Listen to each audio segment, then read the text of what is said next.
Awesome. Absolutely fine. I think everyone heard that. Right, so I think this is podcast number 6, Carl, which is obviously scary how quickly these gone. But we have actually got the pleasure of Bev joining us today. Now, Bev initially got in touch with us regarding obviously helping to spread the word about the fitness programs we're putting together, kind of more importantly, the movement that we're bringing for, mums that are immediate postpartum and also going into like early, year, 2-year sort of slots with maybe getting a bit more help on their core work, less sciatica, if they've got any back pain, getting back to, normal fitness or postpartum fitness, because I think those two are very different things, and just understanding the differences that your body can go through, but equally what it's capable of. So, Bev, can you just tell us a little bit about, obviously, yourself and what you found from the program, if that's cool, or what you've heard about us? Yeah, of course. I found Glenn through Instagram, and we've sort of bonded through there. I live in Kent. I've got Isabella, who is nearly 2, and she is a whirlwind of a child, to say the least. And I'm just sort of adjusting to work in motherhood and squeezing 3,000 things in one day. And then trying to throw fitness on top of that, right? Yeah, because there's no time like the present, they say. Awesome. Now, the reason I initially got in touch with Bev was basically in regard to helping us spread the word, because she's got one hell of an Instagram profile. A lot of mums obviously follow you and, talk to you about stuff. So you've got a really good insight into not only your journey, but obviously a lot of other mums as well. Yeah. Now, what I want to basically cover today, and I think is a really important topic, is around what would you say to yourself, back then, had you known what you know now? Not necessarily in just relation to fitness, but also in relation to what you think is important. Yeah, social pressures. If you're seeing like OK and Hello magazine putting out about 2 months later, someone else has dropped 3 dress sizes after giving birth and all that shit. Why that's even poisonous to even be thinking about. That's yeah. So what would you say would be the biggest? Put you right on the spot. To not worry, which is rich coming from the queen of worrying over here. But to not worry, because no matter how many Pinterest pins you have, no many, even down to Instagram, however many mums you follow on Instagram or on the TV or wherever, that's not you, and you are your own person on your own journey, and you will never be the same as someone else. Someone might be doing incredibly on the outside, but on the inside they're not. And someone who doesn't look like they're coping well might actually be doing brilliantly. And to just be kind to I was anyway, but in general, never judge someone else's journey by your journey, because everyone is very different. Everyone copes with things very different. And just because you feel like you're 10 steps behind somebody else doesn't mean that those 10 steps are wrong. I think that applies to a lot of mums that have maybe tried to over-prepare when they do give birth as well. They read all the books. You don't need half the crap that you're going to take. I was one of them. Yeah, I'm prepared now. I'm fine. Any eventuality, I'm good. I'm covered. I know what's going to happen. I know what to do. Yeah, I know to call, and then it all throws it out the window. Yeah, I took so much to hospital, and it was ridiculous in hindsight. And I look back and I think, what was I thinking? See, I took too little. I was like, no, I'm going to have a water birth. It's going to be this beautiful birth. And then I'm going to be let out within 24 hours. I was in there for 5 days with a fucking emergency C-section. I had 2 pairs of knickers. I was C-section, but I was out the next day. And that in itself just shows how different. Yeah, it's just, it's crazy. It is crazy. Yeah, and I think no matter what you prepare for, it will never be what happens. You should never have that idea in your head. Like, people used to say to me, do you know what sort of birth you want? And I was like, no, because whatever I want isn't going to happen. And I just don't want to get my hopes up. Yeah, that's so true. And during lockdown, it was just horrific. Yeah. Did you do hypnobirthing at all? Did you try that? No, didn't do any of it. I read a few books and I found that it really helped me during pregnancy to calm. But actually, when it came to the birth, I was like when I had the contractions and that's fine, all that kind of stuff. But there was so much stuff that went wrong, like she pooed, basically, all this other crap that went on. And that's the stuff you can't control. So like it's really out of your control, really. So you can't really gain control over it because you can't change it. No, exactly. So that kind of worked for that, but it didn't work for the other thing, because then I felt like a failure. I was like, oh, well, I didn't give birth naturally, so I didn't. I couldn't bring myself to say that I actually gave birth to her. I said when they took her out of me, and like my therapist kept saying, don't say that. You gave birth to her. You know, it was difficult. So it's sort of psychological. Yeah.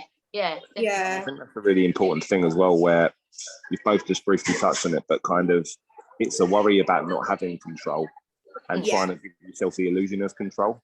I like reading all those books. What were you trying to do? Trying to gain control of obviously any eventuality. One of the biggest things I think, you know, after speaking with hundreds of mums, is just you're kind of in the best place possible if you just accept. What will be. Yeah, I'm here for the ride, regardless what happens. You know, I can think this, I can think that, I can think positive, I can think negative, I can, you know, get my wind chime music or whatever. But you ain't gonna have shit other than a kid at the end of it. How that one happens. way or the other, they're coming. So what would be one thing that you'd say to yourself about, let's say, the immediate 2 weeks afterwards? It won't be rosy. Okay. Take it as it comes. I used to have a little saying I used to think to myself, and it was fuck that. Right, so anything like the washing needed to be done and stuff like that, I used to go to myself, fuck that. I was there for my baby and to heal. I wasn't there for anything else on this planet Earth for the first 2 weeks. So mine was fuck. Well, when you go back into that, when you go back into that sort of, you know, you're back at home, back in your flat, back at where you've done it, you know, where you've done stuff before. Obviously, there's this new thing, isn't there, which is going to want your attention all the time, and rightly so. But you're still in the old mentality. It's like when you sit down, you're in the same position on the sofa. You hold the controller in the same hand. You watch the same shows. You keep the wine in the same slot in the fridge. You know, you've got the snacks in the same drawer, whatever. You're back in routine very quickly.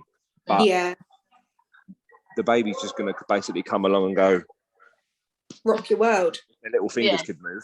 It's going to say fuck that back to you, isn't it? Yeah. So you kind of have to do that, don't you, really? And the minute you try and, again, control it, you can't. No, exactly. No.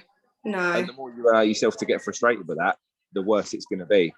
You know, it's, and I think it seems to me, again, I haven't, you know, sat in on these, but people get woefully unprepared about the mum side of the postpartum check, let's call it. It's all about the baby. It's all about the baby's health, baby's sleep pattern, baby's energy, whatever it can be, baby's diet. It's not about you guys. And that seems like a real unfair balance, to call it, for want of a better word, for me. How do you feel about that?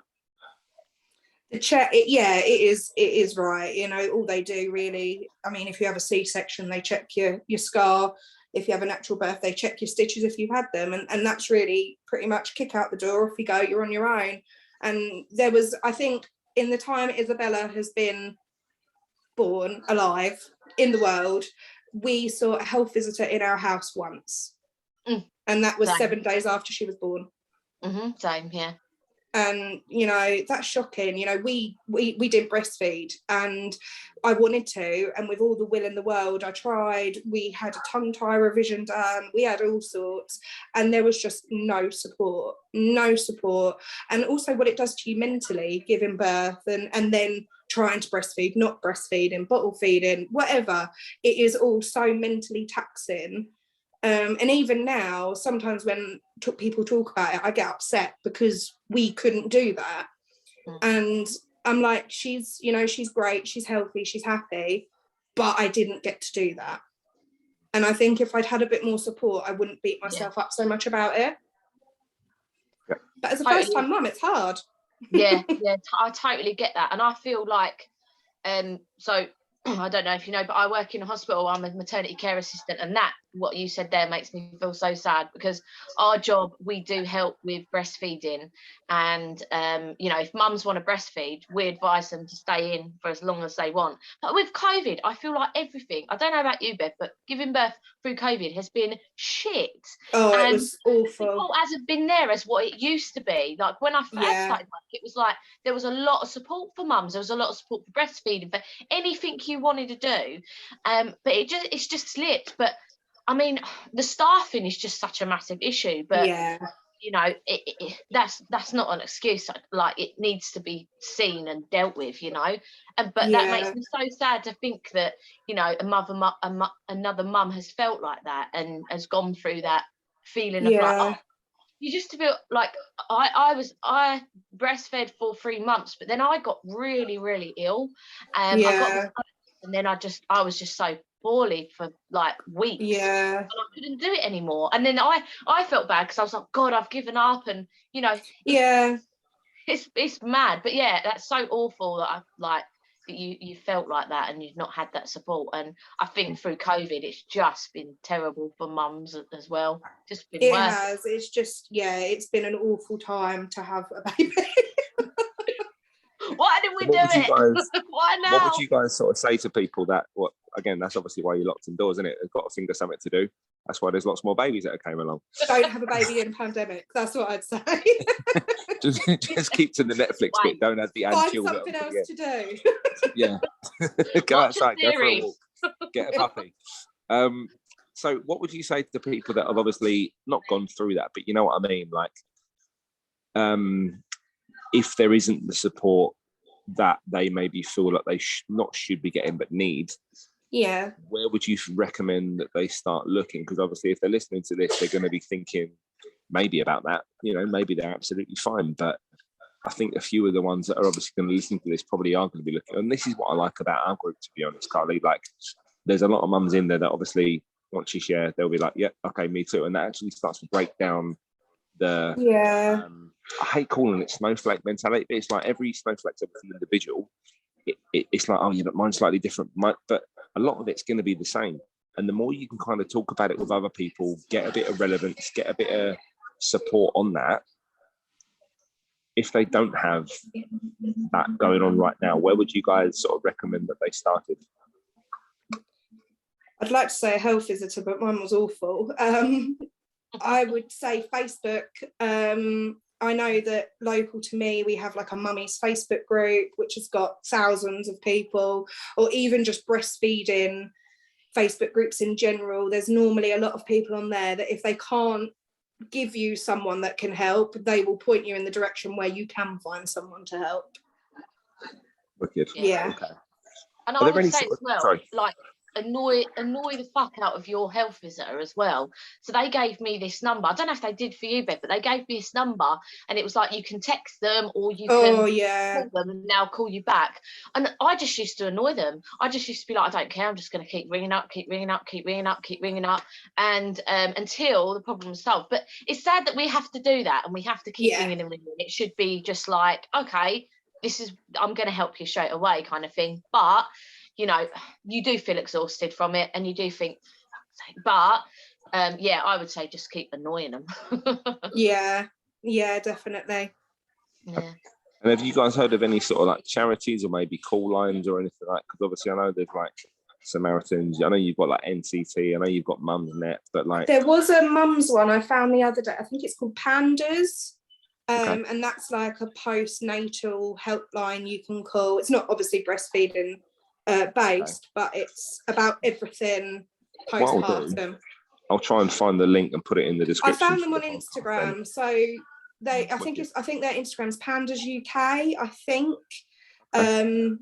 But that's off the top of my head. I can always find it and send it to you. So that'll be good to put in the written thing. It's like when I did a Tough Mudder thing a little while ago for Calm, which is Campaigning Against Living Miserably. It's like a men's mental health charity. Yeah. Didn't exist. It actually helped me out a lot. And then obviously, you know, if I hadn't have found them, who knows what would have happened? Do you know what I mean? So I think that the more sort of resources people have got and kind of empowering stuff that people have got, the more they're likely to actually take a bit of a small action. Because that's another thing. Sorry, once you leave hospital, you should get a discharge pack, and it would have like information. I'll try and find, I think I've still got mine, and it's got loads of different numbers, like National Breastfeeding Group on it, and all these different numbers.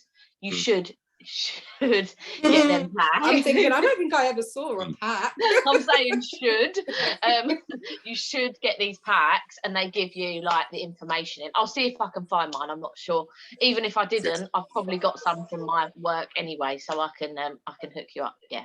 But yeah, there is some information, but it's just a bit harder, I think, during COVID, definitely. Yeah. What would you guys say about nutrition for you and the babies postpartum? Let's say in the immediate 6 months afterwards. Do you get much time to cook? Do you not? No, eat what you can. Eat what you can when you can. Yeah. Because you might only sleep 2 hours. Yeah.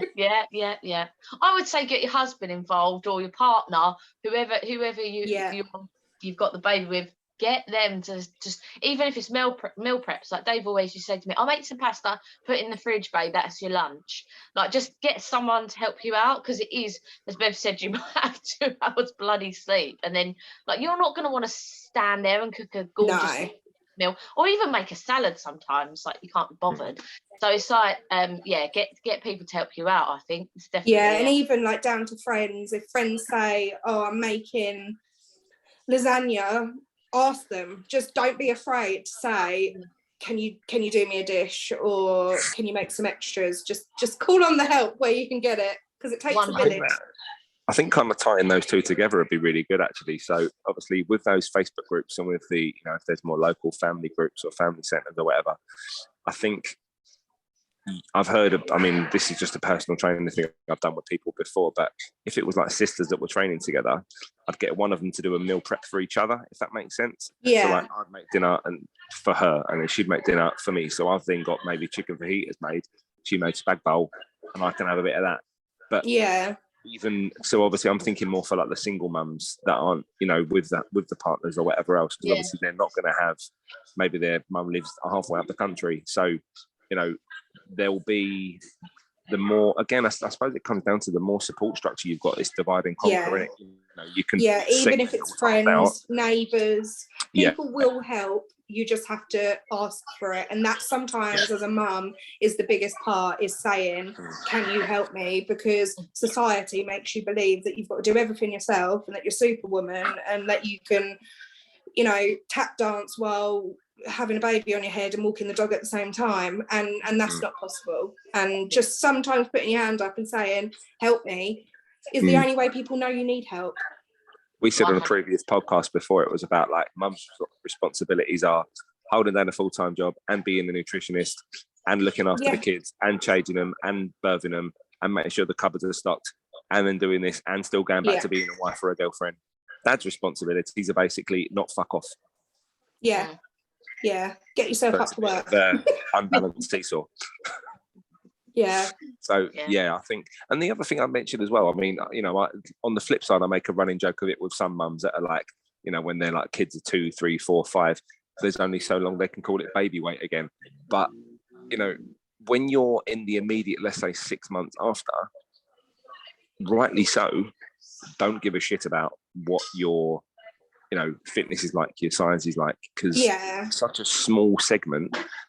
And like we've shown to both you guys, and obviously with any sort of decent program that you stick to, you can lose very quickly, but it's got to be done under the right circumstances. So obviously you're then in the right frame of mind to start that. If you're doing it too soon and feel pressured to do it too soon, you need to just give yourself a bit more time. That's going to be a really important thing. Even if it was 6 months, which is obviously feeling like an absolute age where, again, you are getting no sleep, are eating whatever you can lay your hands on. But in hindsight, it's not long. No, it's going to pass. That time's going to go quick. And all you're going to want to really remember from that when they're 18 or 21 or, 28 and they finally move out, fingers crossed they're not that old. But, you're going to want to look back on that and have happy memories rather than just guilt, frustration, tired and shit sleep. Yeah. So with the program, Bev, what was it? And I want to kind of get a bit of an insight onto this. What kind of stuff do you feel that we are offering, or maybe need to offer, a bit different to other companies that are out there? Because obviously I'm not like your typical postnatal trainer, let's be honest, but the reason I think a lot of women train with me is because they don't want to get trained by a female. Sometimes it's either someone they're going to compare to, or someone who's a bit too sensitive for them, or, you know, talks to them with kid gloves. I don't obviously come across like a hard boot camp guy, but do you know what I mean? Like, what would you want to?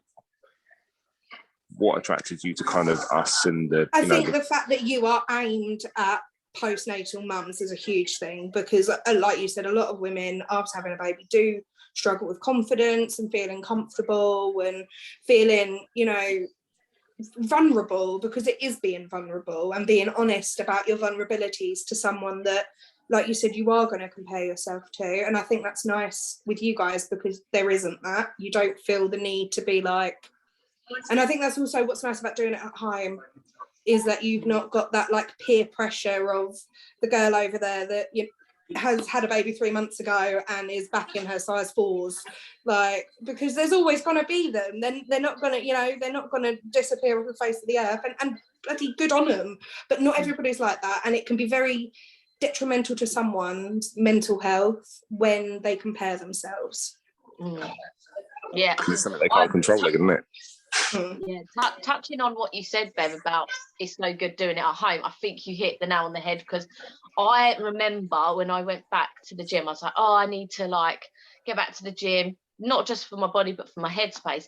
And I'm like size 14, and I put on a jumper and went on the treadmill, because I felt so conscious, like, and it was just awful, because like I was a 10 to 12, and then I was 14 to 16, and I just hated myself for it. And I just put this big jumper on, these big baggy trousers. I just didn't want to show any part, and I felt so shit. And I was just like, you know, since doing it at home, like there's no one to compare myself to, and it's just like me against me kind of thing. You feel a bit more free. Yeah, me smashing my goals, and it's just you're so right. It's nice doing it from home, and you don't have to work out 2 solid hours to, like, you know, the kid's got to be here, got to go look after this, and then, you know, drive to the gym, and it's just easier. It is a lot easier having the flexibility and not feel sort of restricted, because motherhood is unpredictable. Can't control it. So what would you guys say is a good place to start? And I mean, as in task wise, as in priorities wise, what would you think? Obviously, having spoke, you know, about this quite to a good extent with all of us now, what would you say is a really good place for people who are listening to this to really start actually getting some traction? Do you mean in like fitness wise? Yeah, just to get maybe their control back, or maybe get onto a path where they can see themselves succeeding at it, not just now, but like, and also not feeling like they've got to, you know, eat nothing but chicken salad. So I would start with setting small goals, small, very easily achievable goals, because when you start achieving small goals, you'll boost your confidence, which will then make you feel like you can achieve bigger goals. Does that make sense? Hell yeah. Yeah. Don't push yourself to the point that you're going to fail, because that is what everyone does. They set a target of 3 stone in a month, and when you get to that month and you've only lost 6 pounds, you look at the scales and you think, oh my god, I'm a failure, and then you go out and order 3 McDonald's. And I think that's the biggest thing, is just small and steady, and then when you feel like your confidence is going up, you can then set bigger, more adventurous goals, and then you will smash them. You're probably beating yourself up enough beating yourself up for crap in the first place anyway. So why would you then want to add like, well, I'm going to take a stone off and I'm really going to go for it? Like, for me, one of the biggest things I notice is people getting in their own way. As then, but I only did this. Oh, yeah, but I only did a food diary today and I was 200 calories over. You still did a food diary. Or I only did a workout today and I did 15 minutes. You still did 15 minutes. It's more than you would have done had you not achieved it. Sorry, had you not attempted it. Be proud of what you've done, you have achieved, rather than what you've failed on. So right, because we always look as well. I definitely think as mums, we always look at the things that we're not doing rather than the things we have done. So we're like, should be doing this as well. Should be doing that as well. Still didn't do that bloody thing, like blah blah blah. But actually, you've done a whole day of looking after a child. You've cooked a meal or whatever you've done, and that goes out the window. But it's like the things that you haven't done that one thing that you forgot to do is the end of the world. Then yeah, definitely. Carly, when I first popped around yours, it was like, okay, so you've, I don't know, like, give her a bath today, you've fed her, you've prepped the bottles, you've done this, you've been out for a walk, and then you were apologising about, oh yeah, the house has got some like 4 or 5 toys on the floor. 4 or 5 toy bottles everywhere. This is what I mean. That was what you chose to focus on. It wasn't like, oh, I've had a good day today. I've done this. I've done this. I've done this. Was, you apologise. Yeah, the one thing that I've not done or I should be doing. I think we should talk about apologising, Bev, because my favourite word. Sorry. Why do you think, as mums, Bev, that we do this? I don't know. Why do you think we apologise for everything that we kind of come breathing? I feel like I apologise for sometimes. I took too much oxygen. Sorry. Yeah, I don't know. But every mum I know does it, and that's the funniest thing. Is that I can't work out why. I don't know if it's like ingrained in us that, you know, children get in the way and they're noisy and they're messy and this and that and the other, so you have to apologise for it, or I don't know. I don't know if it's a woman thing or... You know what I think part of it is? I was in a queue and I was like, I had Elsie with me yesterday, and she was in such a good mood, and she was like, in her pram. She was so noisy and this queue was so quiet. And I was like, sorry, saying it to everyone. And this lady turned around to me and she went, honey, she's not crying. Don't worry about it. Yeah. And I was like, oh yeah, she's actually, do you know what I mean? But I felt I had to apologise because she was too noisy. But even if she was crying, you shouldn't have to apologise. She's a baby. But yet we would have still felt the need to say, oh, I'm so sorry. Like, my baby is crying. The only thing they can do. Yeah, only way they communicate. But yeah.